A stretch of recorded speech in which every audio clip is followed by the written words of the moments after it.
अस्सलाम वालेकुम, कैसे हैं आप सब। उम्मीद है बिल्कुल ठीक ठाक होंगे। आजकल हम प्लांट्स कई तरीके से मुख्तलिफ़ किस्म के पॉट्स में लगा रहे हैं। हम इस तरह के जो मिट्टी के पॉट्स होते हैं, जो गमले होते हैं, उनमें भी लगाते हैं। इसके अलावा हम पाउचेस में भी आजकल प्लांट्स लगा रहे हैं, प्लास्टिक के शॉपर्स में लगा रहे हैं। इसी के साथ साथ ये जो थर्मोकोल का आता है, जो अक्सर हमारे जो सामान हम लेते हैं उनके साथ ये उनको पैकिंग में इस्तेमाल करते हैं, तो इसमें भी प्लांट्स हम बहुत ईज़िली लगा सकते हैं। इस पर मैंने आप लोग को बताया भी था और कुछ मेरे सब्सक्राइबर्स ने पूछा कि मैम आपने इसमें कैसे लगाया, क्या इसमें ये प्लांट्स ग्रो कर जाएंगे, ख़राब तो नहीं हो जाएंगे। तो देखिए मेरे प्लांट्स बहुत अच्छे तरीके से ग्रो कर रहे हैं। ये सारे मैंने मस्टर्ड सीड लगाए थे, इसलिए कि ग्रीन जो है, ग्रीन्स हम सर्दियों में काफ़ी ज़्यादा यूज़ करते हैं। और मस्टर्ड जो है यानी सरसों की जो पत्ते होते हैं वो खाने में बहुत मज़े के होते हैं। और इसके अलावा अगर ये बड़े हो जाएंगे और इसके अंदर जो फ्लावर्स आएंगे तो उससे जो है वो बीज बहुत आती हैं और पॉलिनेशन का अमल बहुत अच्छा होता है और देखने में बहुत खूबसूरत लगता है। तो आप देखिए मैंने कुछ ख़ास नहीं किया है, मैंने सिर्फ ये चेक किया कि इसके अंदर कहाँ ऐसी स्पेस है जिसके अंदर मैं लगा लूँ। तो देखिए स्पेस इसके अंदर ज़्यादा नहीं है और मस्टर्ड के जो प्लांट होते हैं उनकी ज़्यादा रूट्स नहीं होती हैं, ये शैलो रूटेड होते हैं। लिहाजा मैंने इसके अंदर जहाँ जहाँ गैप था उसके अंदर मैंने होल कर दिए, मतलब 2-3 जगह गैप होल थे, तो मैंने उसके ऊपर जो है वो इसी का ऐसा कवर रख दिया। एक पोर्शन था वो मैंने रख दिया, तो नीचे से गैप बन रहा था पानी जाने के लिए। एक और जगह पे मैंने यहाँ पर रख दिया और कुछ जगह पर दो सुराख थे और कुछ जगह मैंने ऐसे छुरी गर्म करके उससे होल छोटे छोटे कर दिए।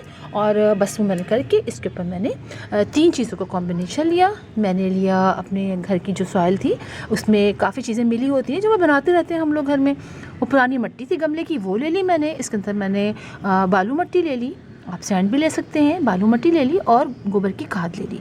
3 चीज़ें मिला के मैंने ये बनाया है और फिर इसके अंदर मैंने भर दिया और मैंने सीड डाल दिया और ऊपर थोड़ा सा मैंने जो था मैंने बनाया था मिक्सचर, वो मैंने इसके ऊपर ऐसे स्प्रेड कर दिया। और आप देखिए कितने अच्छे और कितने ज़बरदस्त यहाँ पर ये प्लांट्स निकल आए हैं।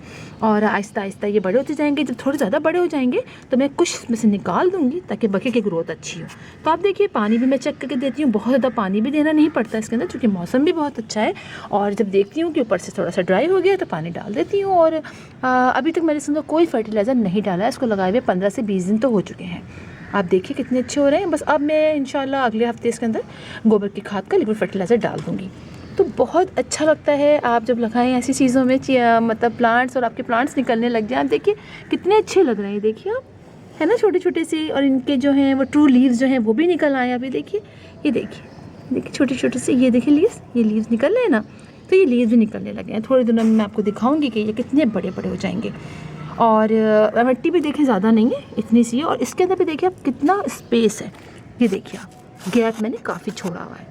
तो आप भी ईज़िली लगा सकते हैं मुख्तलिफ़ किस्म के पाउचेस में। देखिए मैंने डहलिया का लगाया हुआ है, कितना अच्छा इसमें ग्रो कर रहा है। और भी मैंने बहुत सारे, मैं अपने चैनल पे मुसलसल आप लोग को दिखाती रहती हूँ कि मैंने किस तरह से वेस्ट मटेरियल में बहुत सारे प्लांट्स लगाए और सब बहुत अच्छा ग्रो कर रहे हैं। जब ये ख़राब हो जाएंगे, जब हमारी सर्दियाँ ख़त्म हो जाएंगी और जब हमारे प्लांट्स बड़े हो जाएंगे, हम यूज़ कर लेंगे, तो उसके बाद हम ये डब्बे वगैरह अगर ख़राब हो गए तो फेंक देंगे, वरना दोबारा कोई प्लांट इस पर लगा लेंगे। तो आप भी इस तरह से लगाइए। ज़रूरी नहीं है कि हम हर चीज़ हर दफ़ा हम पॉट बाहर से लेकर आएँ। आप घर में जो वेस्ट मटेरियल है उसमें आप प्लांट लगाइए और बहुत अच्छी उसमें अपने प्लांट्स की ग्रोथ आप होता हुआ देखेंगे। तो फिर इंशाल्लाह आप लोगों से मुलाकात होगी किसी और वीडियो में किसी और टॉपिक के साथ। तब तक के लिए अल्लाह हाफिज़।